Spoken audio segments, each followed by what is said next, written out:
12 साल का था मैं जब मैंने इम्तियाज अली की तमाशा पहली बार देखी थी और मुझे आज भी याद है कि मेरे मन में उस टाइम पे क्या चल रहा था। क्या फिल्म बनाई है यार, लोग आजकल भेड़ चाल में किसी भी फिल्म को मास्टरपीस डिक्लेयर कर देते हैं, पता नहीं क्या खास है इस फिल्म में।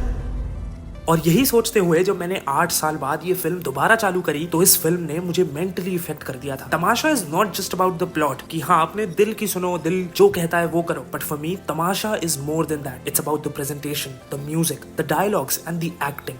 तो आइए आज आपको उन छुपे राजों का मतलब समझाता हूँ, उस लिखाई को तोड़कर आपके सामने बिछाता हूँ। आइए आज आपको इम्तियाज अली की तमाशा का एक तमाशा दिखाता हूँ। अब देखो, पॉइंट ये नहीं है कि तमाशा कितनी अच्छी फिल्म थी। आई थिंक ये वीडियो देखने वाले अधिकतर लोगों को पता ही होगा। पॉइंट ये है कि कैसे तमाशा एक फिल्म होते हुए भी कितना पोटेंशियल रखती है किसी की जिंदगी बदलने का। इस पिक्चर की शुरुआत होती है वेद के बचपन से और ये पूरा सीक्वेंस बहुत अच्छे से एस्टैब्लिश करने का काम कर देता है कि हमारे कैरेक्टर की इमेजिनेशन पावर, उसका तन मन और वो खुद पूरी तरह से कहानियों में इंटरेस्टेड है। But just as an average Indian हाउस होल्ड उसके घर वालों को पढ़ाई चाहिए। अब देखो, प्लॉट का एस्टैब्लिशमेंट बहुत ही बेसिक लगता है, पर उसके बाद जो होता है वो पूरी फिल्म का नजरिया और आपकी जिंदगी बदलने की ताकत रखता है। अब देखो, I really loved how this film starts. ये शुरू होती है हमें एक सपना दिखाते हुए, एक ऐसा बंदा जो जिंदगी को छोड़ छाड़ कर एक जगह आया हुआ है और पूरा दिल खोल कर जिंदगी जीना चाहता है। और इम्तियाज अली ने इस सेगमेंट में अपने कैरेक्टर्स को कूल दिखाने में कोई कमी नहीं छोड़ी।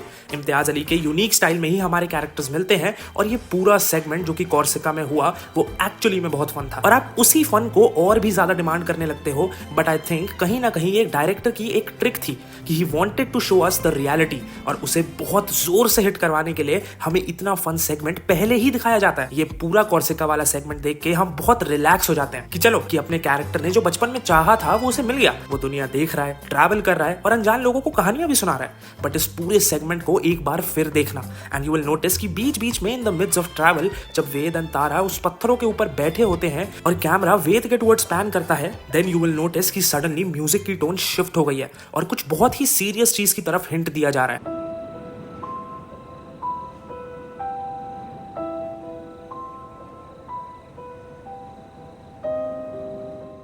अब ये चीज इतने सटल तरीकों से होती है कि you will not even notice और यही ब्रिलियंस हमें थ्रू आउट दिस फिल्म बार बार नजर आती है। लोगों के लिए ये फिल्म एक प्यार की कहानी है, बट मैं इस पॉइंट से डिफर करना चाहूंगा। आई थिंक ये कहानी है वेद का खुद को डिस्कवर करने की। तारा ने वेद की एक ऐसी साइड देखी जिसमें वो खुल के जी रहा था, खुश था, बट जब उस सपनों की दुनिया से वो मुंबई की भीड़ भाड़ में वापस आते हैं तो उसे दिखता है एक ऐसा वेद जो कि लोगों के प्रेशर एंड सोसाइटी को दिखाने के लिए इतना अंदर छुप गया है कि बाहर एक शांत फॉलोअर एंड डेली रूटीन का वेद नजर आता है। एंड जस्ट लाइक तारा हम भी बहुत कंफ्यूज हो जाते हैं और ऐसा नहीं है कि वेद को इस चीज का पता नहीं है, वो खुद इतना ज्यादा कंफ्यूज है कि उसे समझ ही नहीं आ रहा है कि उसकी असली पर्सनालिटी कौन सी है एंड क्यों वो तारा के सामने इतना अलग हो जाता है। उसे ये लगता है कि तारा की वजह से ये हुआ है, बट वो ये चीज समझ नहीं पाता है कि तारा ही वो चाबी थी जिसकी वजह से उसके अंदर के कुएं में गिरा वो छोटा कहानी सुनने और सुनाने वाला वेद गिरा हुआ था। वो दिल और दुनिया के बीच कहीं फंस गया है, आप ही की तरह। अब देखो, अगर तुम ध्यान दो तो इस फिल्म में रणबीर का डबल रोल है, बस फर्क ये है कि वो दोनों रोल रणबीर खुद ही प्ले कर रहा है। एक रोल जहां वो खुद की सुनता है, खुद जो उसे पसंद है वो करता है और एक अलग चार्म उसके चेहरे पे दिखाई पड़ता है, और दूसरी तरफ उसका दूसरा रोल जो कि वो प्ले करता है फैमिली के लिए, लोगों को दिखाने के लिए और कहीं ना कहीं अपने खुद के पहले रोल को गलत प्रूफ करने के लिए कि देख मैं कितना डिसिप्लिन हूँ। वो इस रोल में दुखी, मोनोटोनस एंड काइंड ऑफ झुका झुका रहता है और इसी को सिंबलाइज करते हुए हमने फिल्म में बहुत से सीन देखे जहां वेद खुद से ही बातें कर रहा है। देखो बॉस, दो रास्ते, या तो मजनू बन जाओ, कपड़े फाड़ कर चिल्लाओ और रास्तों पर। प्लीज यार, मैं तेरे हाथ जोड़ता हूँ, प्लीज हाथ जोड़ता हूँ, प्लीज। ड्रामा हो गया, अब क्या करेगा? कहानी की दुनिया से बाहर निकल इडियट, अपने बारे में सोच। ये जो तेरी लाइफ चल रही है इसमें क्या होगा? और अगर तुम अभी सोचने जाओ तो ये दो रोल आप, मैं और हम सब कहीं ना कहीं प्ले कर रहे हैं। एक रोल जिसके साथ हम सबसे ज्यादा खुश रहते हैं, वहीं दूसरा रोल जो लोगों को दिखाना पड़ता है एक स्टैंडर्ड, एक इमेज सेट रखने के लिए। देखो, आखिरी चीज जो मैं इस फिल्म की प्रेज एंड मास्टरपीस होने की निशानी के बारे में कहना चाहूंगा वो है इस फिल्म का music. And I am not talking about just the songs but the OST and surround music and BGMs। मतलब इस सीन के दौरान जब म्यूजिक एनहांस होता है तो वो कितना इंपैक्टफुल लगता है। कौशिका में बात अलग थी है ना, हमने वादा किया था कि हम झूठ बोलेंगे, पर यहाँ तो तुम कह सकती थी ना।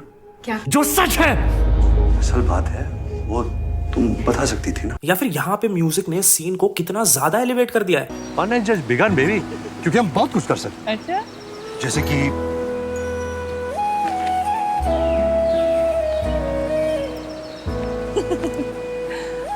ये भी अलाउड है? हाँ, इसमें क्या है? अलाउड तो ये भी है। या बीच बीच में ये एयरी सा म्यूजिक कितना अनसेटलिंग है।